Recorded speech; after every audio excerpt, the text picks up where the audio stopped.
Այս պահին դեռևս բողոքարկումների փուլում ենք, բայց բողոքարկումների արդյունքներն էլ դեռևս չհաշվարկելով 67.2%-ը դրական է հաղթահարել ատեստավորման գործընթացը,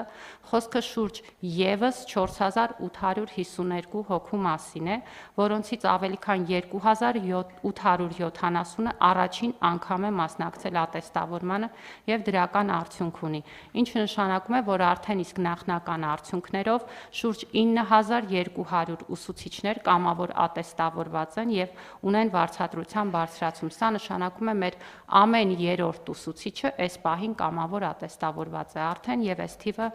բողոքարկումներից հետո կարող է միայն աճել։ Եվ պետք է հիշեցնեմ, որ նախորդ տարվանից ատեստավորումը էլեկտրոնային եղանակով ենք անցկացնում, այս տարի բողոքարկումն ենք էլեկտրոնային ձևաչափով իրականացվել և գործընթացը շարունակաբար բարելավում ենք, ելնելով նաև ուսուցիչների հետ հետադարձ կապից։ Խնդրում եմ հաստատել, շնորհակալություն։ Շնորհակալ եմ Տիկին Անդրեասյան։ Տիկին Անդրեասյան, հիմա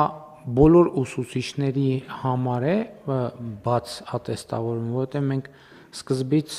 տենց փուլ բան արեցինք, այսինքն շրջափուլը մենք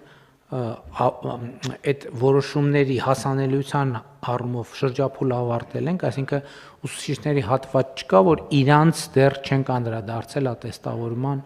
համակարգով։ Ոչ, պարոն վարչապետ, բոլոր ուսուցիչներին հասանելի է, ես նշեցի, որ 23 թվականից սկսած, այսինքն սա արդեն ըստ էության երրորդ տարին էր, որ բոլոր առարկաների բոլոր ուսուցիչները կարող են մասնակցել, ընդ որում նույնիսկ ազգային փոքրամասնությունների առարկաները դասավանդող ուսուցիչները, որոնք փոքրաթիվ են, մենք այս ուսուցիչների համար էլ ենք ապահովում կամավոր ատեստավորման հնարավորությունը։